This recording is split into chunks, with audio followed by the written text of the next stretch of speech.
إن الحمد لله نحمده ونستعينه ونستهديه ونستغفره ونعوذ بالله من شرور أنفسنا وسيئات أعمالنا من يهده الله فلا مضل له ومن يضلل فلا هادي له وأشهد أن لا إله إلا الله وحده لا شريك له وأشهد أن سيدنا وحبيبنا محمدا عبده ورسوله صلى الله عليه وعلى آله وصحبه وسلم. يا أيها الذين آمنوا اتقوا الله حق تقاته ولا تموتن إلا وأنتم مسلمون. يا أيها الناس اتقوا ربكم الذي خلقكم من نفس واحدة وخلق منها زوجها وبث منهما رجالا كثيرا ونساء واتقوا الله الذي تساءلون به والأرحام إن الله كان عليكم رقيبا. يا أيها الذين آمنوا اتقوا الله وقولوا قولا سديدا يصلح لكم أعمالكم ويغفر لكم ذنوبكم ومن يطع الله ورسوله فقد فاز فوزا عظيما. أما بعد, turning on the news, watching the CNN or the like, or even going on your Facebook or going on the internet, it seems that we're always bombarded with negativity. Whether it be specific to the Muslim community or just world events. And it's difficult, especially as tragedy or calamity or man-made disaster after man-made disaster, war after war, death after death. It gets to a point where, how much more can you take? And how do you as an individual, understand this? How do you as an individual keep going forward with life? Now recently with what's happening in Palestine and the violence erupting there again, and women, children, pregnant women being murdered in cold blood, unarmed. It's difficult to see the videos and the reports.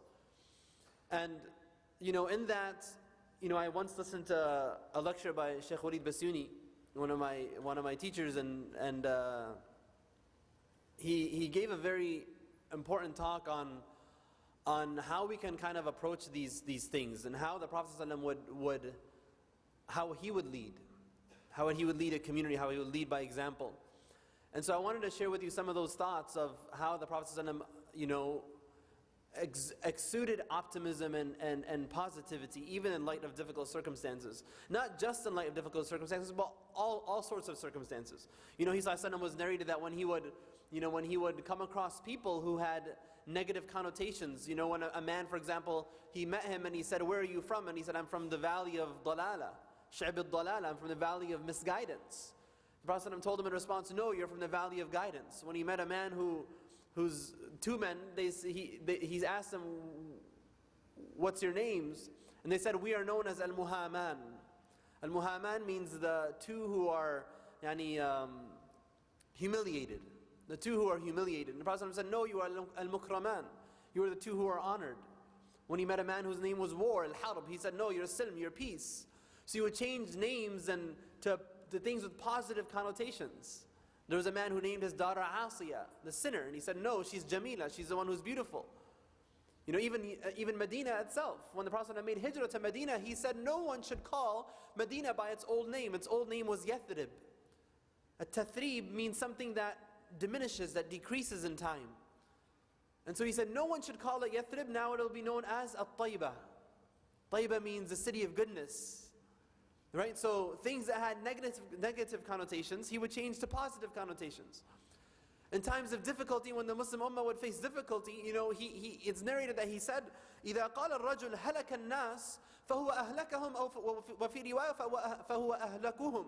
That the one who says that, we're all destroyed, we're all doomed. The man who cries out in the community, "We're all doomed," in the face of a disaster or a calamity or the like, he ﷺ says that this person, in one narration, is the most doomed among them. And in another narration, he says he is the one who caused them to be doomed. Right? So he's saying there's no space for the Debbie Downers in our community. There's no space for the people who are always, just trying to bring everybody down. And, no one of us should be like that. We should be aware of that and try to avoid that.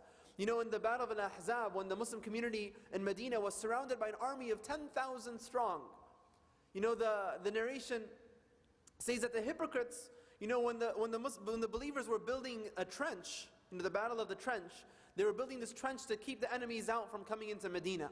And they came across this huge stone that no one could break, and they called the Messenger of Allah ﷺ, and when he struck it each time, a light shined forth. And he said that I've been given the keys to Rome and Persia and Yemen. At a time when the hypocrites, when they heard this, they were mocking this statement of the Messenger of Allah ﷺ, saying that we can't even go to the bathroom in peace. We're fearful for our lives to leave our homes to go to the bathroom outside the home.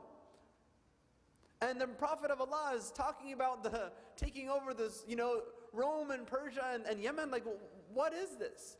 And Allah subhanahu wa ta'ala even described in the Quran the situation of how difficult it was. He says, إِذْ جَاءُوكُم مِّن فَوْقِكُمْ وَمِنْ أَسْفَلَ مِنْكُمْ وَإِذْ زَاغَتِ الْأَبْصَارُ وَبَلَغَتِ الْقُلُوبُ الْحَنَاجِرَ وَتَظُنُّونَ بِاللَّهِ الظُّنُونَا هُنَالِكَ ابْتُلِيَ الْمُؤْمِنُونَ وَزُلْزِلُوا زِلْزَالًا شَدِيدًا. He says when they came at you from above you, arrows were raining down upon Medina. And from below you, from within, there was treachery from the other tribes to betray the trust they had with the Muslim community. And Allah says that وَإِذْ زَاغَتِ الْأَبْصَارِ. When you're watching a movie and it's a scary scene, and there's a bad guy, a murderer or something who's there, and the good guy's hiding. They're hiding in the closet, or they're hiding behind the pantry or wherever, and the criminal's inside the home looking for this person. The video cameras, what they do is they zoom in on the eyes of the person who's hiding, and his eyes are darting back and forth, right? Allah says, وَإِذْ زَاغَتِ الْأَبْصَارِ. The eyes are darting, but it's like a visual to understand how fearful they were. وَبَلَغَتِ الْقُلُوبُ الْحَنَاجِرَ. And the hearts, they reach the throats. Like with every beat, your whole body feels it. That's how terrified they were. But in this situation, the Messenger of Allah ﷺ is promising them that they're gonna have better times. They'll get through this, and they'll even be given the victory to Persia and Rome and Yemen.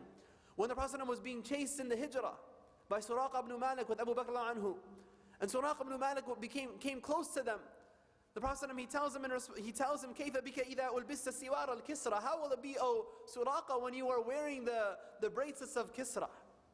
Right, in difficult times, he will still lead the community with a positive outlook and an optimistic approach.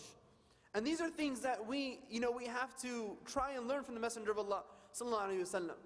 And not just the Messenger of Allah, the Anbiya, Musa alayhi salam, Allah subhanahu wa ta'ala says, Surah Al-A'raf, that the mala of, he says, وَقَالَ الْمَلَأُ مِنْ قَوْمِ فِرْعَوْنَ أَتَذَرُ مُوسَى وَقَوْمَهُ لِيُفْسِدُوا فِي الْأَرْضِ وَيَذَرَكَ وَآلِهَتَكَ قال سنقتل أبناءهم ونستحيي نساءهم وإنا فوقهم قاهرون. When they said that we're going to slaughter the children of Bani Israel, and we're going to let their women live, and they say we are above them, very able and powerful, or subjugators over them.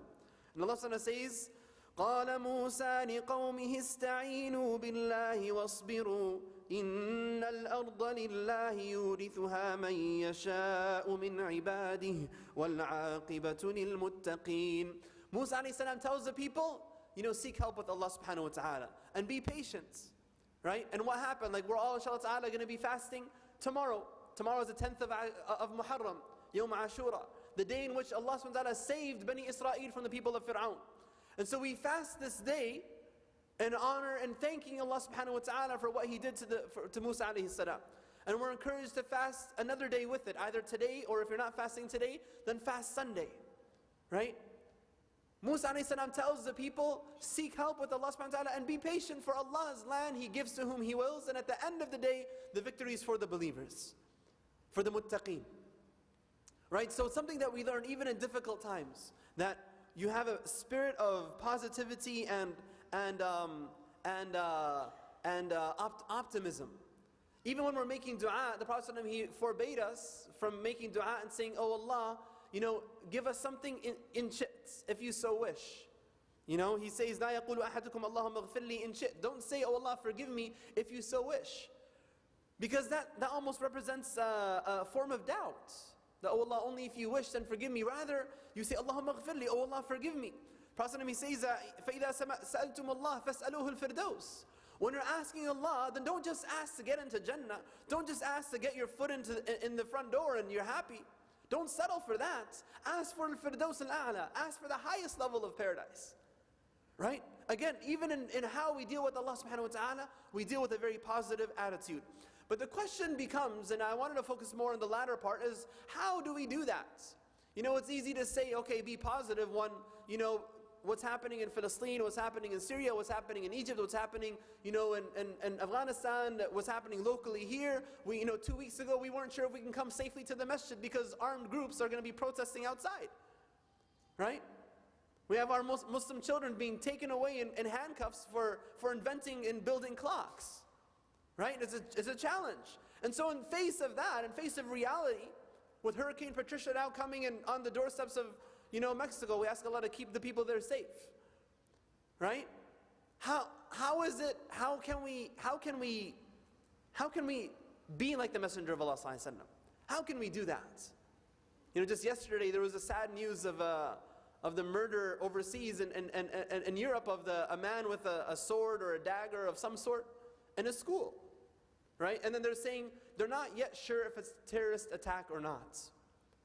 Meaning they're not yet sure if it's a Muslim who did it or not. Yesterday when the initial reports came out, and it wasn't. But what they're saying is, we're not sure if it's a terror attack, meaning he's not sure if it's a Muslim. That's what they're saying. And so today when they found out it wasn't a Muslim, they said it wasn't a terror attack. And when we see this, and although Allah has told us we'll hear this from the people, you know, it becomes difficult. How do we maintain this attitude the Messenger of Allah ﷺ had? Right? So a few things to note, brothers and sisters. Number one is that the Prophet ﷺ, he says in a hadith, إِنَّمَا الْعِلْمُ بِالتَّعَلُّمِ وَإِنَّمَا الصَّبْرُ بِالتَّصَبُّرِ وَإِنَّمَا الْحِلْمُ بِالتَّحَلُّمِ. That to become someone of knowledge, it requires effort to study and gain knowledge. To become someone who is patient, it requires working on becoming patient. To become someone who has forbearance, it requires working on becoming forbearing. Meaning these are qualities that you and I can develop even if we aren't quote unquote naturally inclined towards them. Right? You and I can develop these qualities. So this is something that we can all work on improving. Every one of us. Even from the most positive to the most negative, we can all work on improving. And the first point to understand, to have this positivity is that to understand the qadr of Allah subhanahu wa ta'ala. To understand the decree of Allah subhanahu wa ta'ala. You know, Allah subhanahu wa ta'ala, an agreed upon principle from our scholars is that Allah subhanahu wa ta'ala does not decree anything except that the goodness in it outweighs its evil. You have to understand that. This is a conceptual thing we have to understand and ingrain in ourselves. That Allah does not decree anything except that its goodness outweighs its evil. So if we understood that principle alone, that we will approach any challenge that we face, any difficulty, any calamity as an opportunity. You see, there are some who see the Syrian refugee crisis in Europe and what's happening now, and they're going over there, and they become depressed. They see people dying on the way. There are others who say, you know what, yes, it's a difficulty, but there's also an opportunity for khair. So what I'm going to do is look towards establishing a fund to pay for the janazah for those who pass away on their way. So they're not cremated or they're not left in the sea or whatever it is. They're actually given an appropriate Muslim burial. For the refugees who are coming right here to Los Angeles, I'm going to establish a committee in the masjid to work on what we can do to help them integrate into this society. Find them jobs, give them support, right? Help them find housing. I'm going to do that. So a difficulty that you face, you'll approach it as an opportunity for khair, because you know that every difficulty, every calamity, Allah subhanahu wa ta'ala decrees more good than there is evil in it. And you know, that's why, subhanAllah, it's amazing that, you know, there was a hadith in the Messenger of Allah sallallahu alaihi wasallam in the books of Abu Dawood that a young father used to bring his young son to the masjid, to the halaqat of the Messenger of Allah, and sitting with the Messenger of Allah. And the Messenger of Allah sallallahu alaihi wasallam noticed that he wasn't there. The father hadn't come for a while. So we inquired about him, and he was told that the father's son, young child, had died. Now how do you find goodness in that? How do you find goodness in that? And really it's difficult. The loss of a child is one of the perhaps most difficult situations one can ever face in their life. And the Messenger of Allah sallallahu alaihi wasallam went to go visit him, and he told him that if you so wish, I can make dua to Allah subhanahu wa ta'ala to bring your son back to life. to bring your son back to life. فَأَحْيَا لَكَ وَلَدَكَ مُتِّعْتَ بِهِ مَا حَيِيتَ. And you will enjoy his company for so long as Allah gives you life. Or he says, or if you so wish, if you be patient, you will find him waiting for you at the gates of Jannah. He will take you by your hand into whichever gate of Jannah you wish to enter into, if you so wish. So the man said, I will be patient. So you find in the qadr of Allah subhanahu wa ta'ala, there is goodness even though it may be difficult to see or may be difficult to understand. You know, we're always taught to say, Alhamdulillah ala kulli hal. Praise Allah on all states and conditions. There's a story of a king. His advisor, you know, would always advise him to say Alhamdulillah no matter what happens. Say Alhamdulillah and praise and thank Allah subhanahu wa ta'ala. So one time the king, he was sharpening his knife, his sword, and what happened was he accidentally cut off one of his fingers. He cut off one of his fingers. So the advisor is telling him, say Alhamdulillah. And the king became so upset. He said, you're telling me to say Alhamdulillah when I lost my finger? You know, he told the guards, take him to jail. His close friend, take him to jail. And what do you mean, telling me to say Alhamdulillah, I cut off my finger? So the advisor is saying Alhamdulillah as he's going to jail. He himself is applying Alhamdulillah, I'm going to jail, Alhamdulillah. I praise Allah subhanahu wa ta'ala. Now the king was planning, he was sharpening his sword because he was going on a hunting trip with his advisor out in the forest around the kingdom. And so his advisor now is in jail, he goes by himself. And as he goes into the forest, he comes across a nomadic people who captured him. They surrounded him with their bows and arrows and they captured the king and they took him in and they were going to offer him as a sacrifice to their gods. And so the king is terrified, he's tied up, he has no way of fleeing, he has nobody with him to help him, he's alone in the forest and he's now captured. And when they bring the religious man amongst them to bless the sacrifice, he looks up and down over the king and he sees that he's missing a finger. And he says, no, we can't offer this as a sacrifice, it's deformed. Send him back and send him with gifts as a good omen, you know, to ward off any evil spirits. So they send the king back and the king now says, Alhamdulillah. Now he's saying Alhamdulillah. He goes back to his palace and he sings Alhamdulillah and he calls his friend back. And he says, you know, like, you were right, I should have said Alhamdulillah, I'm sorry, he apologizes. But he says, I saw you were saying Alhamdulillah when you were going to the jail. Why are you saying Alhamdulillah? And you know what he said? He said, you know, well, had you not sent me to jail, I would have been with you in the forest. So they would have sent you back and they would have sacrificed me. So Alhamdulillah. Right? So you may not see the wisdom, you may not see the goodness and difficulties or whatever it is that you face, but Allah subhanahu wa ta'ala yudabbiru al-amr. Allah subhanahu wa ta'ala plans His affairs accordingly. And you have to understand that believing in the trust of Allah and the qadr of Allah, and that Allah decrees good for us, that belief itself changes you to be optimistic. And also part of qadr is to understand that you have free will and control over what you do. You are not destined to hellfire, you're not destined to paradise. You have the choice to make which way you'll go. Right? Allah gave every one of us a free will to decide what we're going to do every single day. Right? And Allah knows what we will decide already. He knows who amongst us will be successful and who of us won't. Right? But He gave us the free will. You know? So that's number one. Number two, in how to develop this spirit of positivity and optimism is to take care of yourself.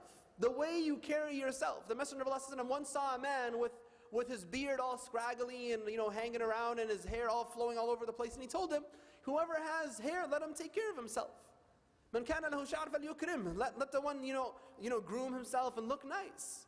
Right? And when you get dressed up for a wedding or a special occasion or Eid, you feel good about yourself. You look at yourself in the mirror, you feel a little, you walk with a pep in your step. Right? You feel like because you took care of yourself, physically you took care of yourself. And the Messenger of Allah encourages us to do this.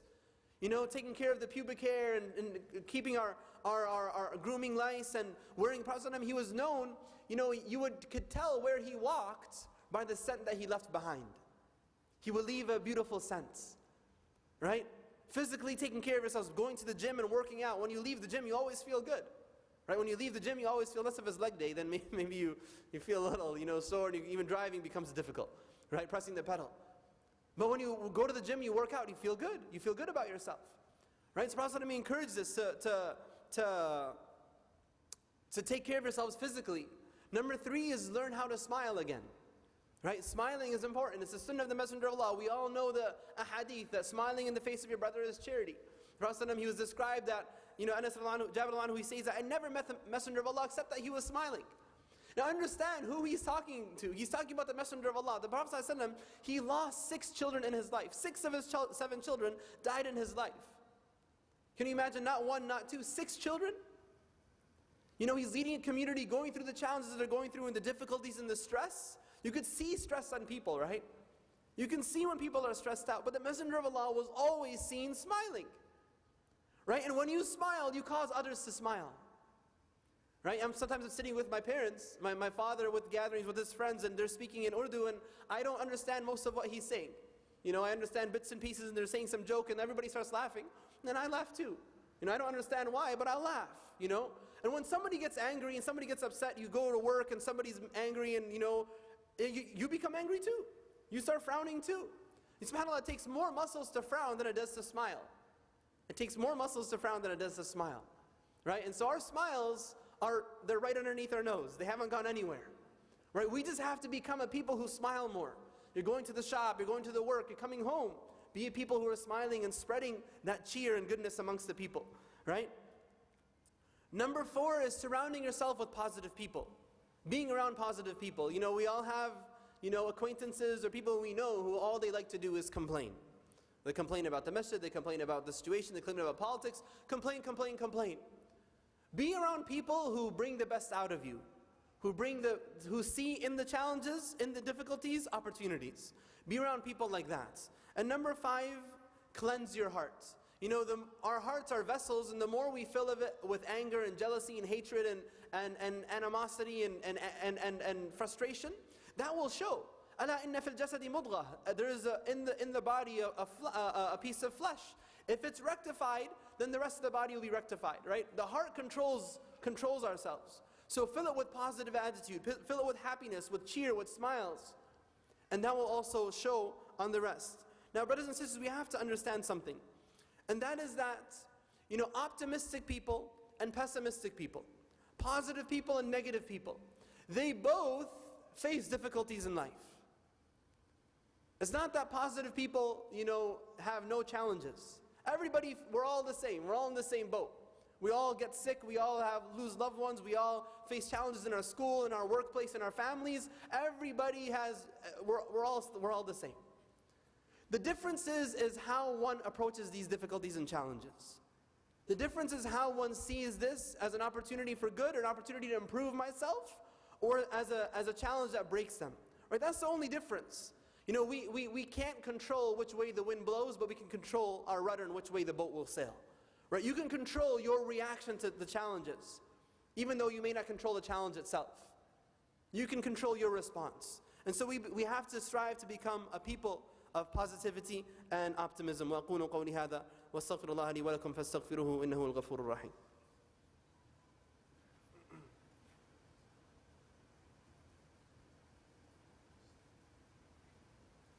بسم الله الرحمن الرحيم. الحمد لله رب العالمين والصلاة والسلام على رسول الله وعلى آله وصحبه أجمعين.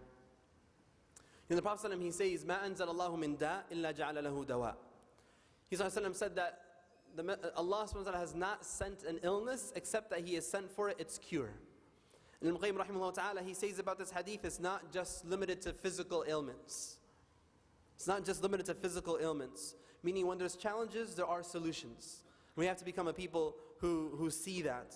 I'll end with this hadith in the Messenger of Allah, a very powerful hadith, and it has so many different meanings, but just one I'll share with you is that the Prophet, he says, إِن قَامَتِ السَّاعَةِ, if the day of judgment starts, وَبِيَدِي أَحَدِكُمْ فَسِيلًا, if the day of judgment is beginning, and in your hand you have a seed, and the skies are ripping open, the stars are crashing into the earth, the earth is shaking, there's an earthquake. Imagine the scene of the day of judgment. He says, فَإِنِ اسْتَطَاعَ أَلَّا يَقُومَ حَتَّى يَغْرِسْهَا فَلْيَفْعَلْ.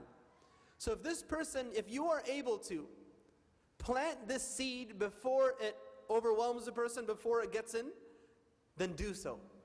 The day of judgment is beginning. There is no hope for this seed to grow. There is absolutely no hope for this seed to grow.